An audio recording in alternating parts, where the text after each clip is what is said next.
gonna have to talk to me. For real. All right. Lee Merritt, Leemerritt, civil rights attorney for the family. I'm here with Chloe Bagby, Nagbe, Nagbe. We're really just here to answer. I'm here to answer some questions. Mom is not feeling up to answering questions right now. We just had our conversation with Prosecutor Thompson. He was present with several investigators from the KCPD. They brought us up to speed on where they are with the investigation. He helped explain to us the charges and what we can expect. There will be an arraignment tomorrow at 1:30 of Mr. Lester. We were, of course, welcome to be there, and we were given a better idea of what the process will look like going forward. I'll be happy to answer any of your questions now. First, how's Ralph doing? Ralph is recovering.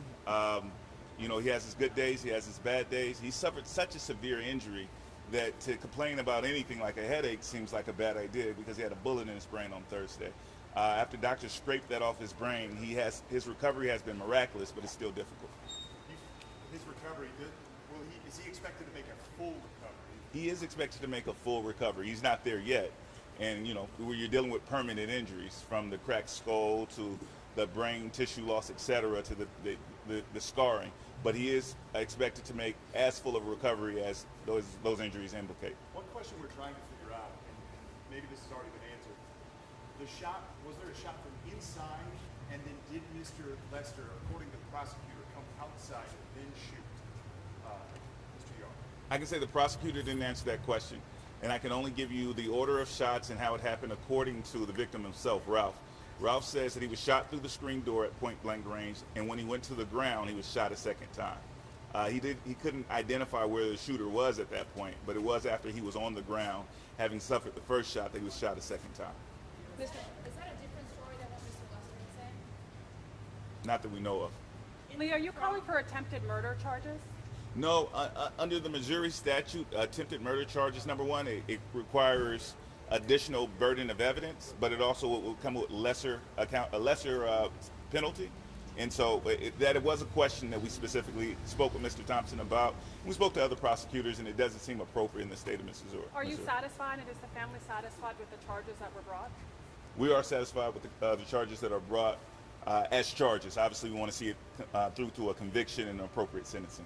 What's your assessment of a meeting with the prosecutor? Mr. Thompson appears sincere in his desire to get a successful conviction. Again, we are frustrated with law enforcement, the agents that are working for him, and their failure to take responsibility for the denial of this family due process coming last week. No one's really owned up to that. We've confronted to them about it directly. We know the mistakes that they've made. So that part is still a bit off-putting. What mistakes do you believe law enforcement made? They released this man within 2 hours of their initial arrest.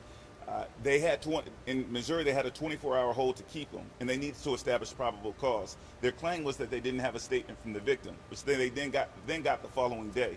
If they had respected the 24-hour hold and kept him that full 24 hours, he would have never been released. And there would have been this period of uncertainty that we had today where we didn't know where Mr. Lester was or if he would ever be brought to justice. That's the first mistake. You mentioned a racial component to this. Did you get any answers about what he meant by that? No, he wasn't able to elaborate on that. He said that he was echoing the statements from the KCPD that acknowledged that there was a racial component and that they understood why African Americans, for example, would be upset about the shooting. I think, honestly, if that's what he meant, he missed the mark. Why do you think cause document Mr. Lester said that he was scared to death, that he thought that Ralph was trying to break in? What's the family's response to that written in the probable cause document? We get that the 16-year-old unarmed boy didn't actually pose a threat. But far too often in America, his skin alone is his weapon. It's the weaponization of blackness itself is really what we feel like this case is about. It's not only Mr. Lester who says he fears for his life when he sees black people. It's almost every cop who says I fear for my life as a justification for the use of deadly force against an unarmed suspect. And we hear it every day. We need to address that in our culture, that there seems to be an animosity or violence associated with response to just blackness alone. Why do you think this story has captured our country and our community? there is nothing normal about this story. I work tragedies every day, and we've been a part of some horrific cases. Both Majan, who was shot in this apartment complex, Tatiana Jefferson shot in her bedroom, people walking while black, jogging while black, Ahmaud Arbery, etc. First, Ralph Yarl shouldn't be here today. He was shot point blank range in the head and a bullet entered his brain. That's going to capture the nation's attention. This is God trying to tell the nation something. I hope that we get the lesson out of it. I hope that we don't treat this like every other case and pause for a moment and say, what can we do differently? What is God trying to tell our nation about this case? When you see an entire high school, the high school that Ralph attends, and they shut it down and they walk the streets in support of her son, what does that do? What kind of fuel and comfort does that bring to you? I mean, it's such a relief for me and for this family. Justice, in order to change, in order to have justice, in order to change society, we need it to be disruptive. It can't be business as usual. And so seeing an entire high school saying, no, one of ours is down and justice hasn't been done. And so, no, we're not going to go on with business as usual. It's just a huge momentum, and it uplifts the spirits for my office and obviously for this family. Our team spoke with some neighbors who told us that Ralph wasn't lying in the street alone. There were several neighbors who came out to help, and they also told our team that some of the stuff they heard was really disturbing. They thought they heard another neighbor order Ralph to get on the ground and put his hands up. Does the family have any response to that, both the comments and then the show of support from other neighbors? Okay. The comments from Ralph were his comments to me. What Ralph experienced is what Ralph experienced. There have been neighbors that have reached out to me, and I appreciate the neighbor that reached out to me and explained to me her side and where she came from when certain statement was made. Police told her not to open her door. So that was the justification. However, Ralph's feelings are valid. What he said is valid. How everybody else that was not shot said is not my business. Yeah. And I'll echo that just a bit. As we get into the details of this story, there's often a rush to for people who aren't the victim to play victim.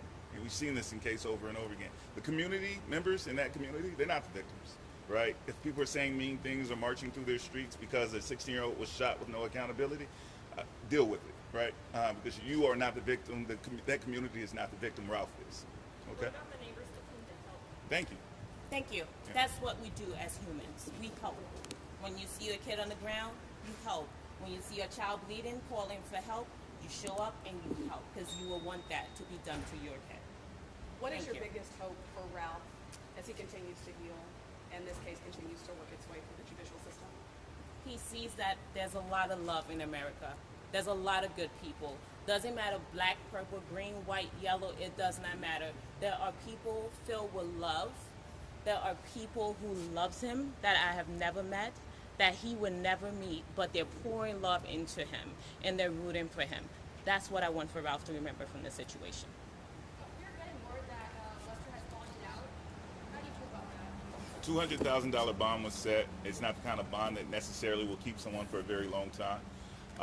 We were more concerned about the timeline for his conviction, essentially. So, and unfortunately, the prosecutor couldn't guarantee us that would happen rapidly. He said he would try to move it along as quickly as possible. The part of the system is that citizens, once they put up bond, they're allowed to bond out. It's frustrating. We don't want him out, but we understand that's part of the process. All right. Thank you all so much. Thank you.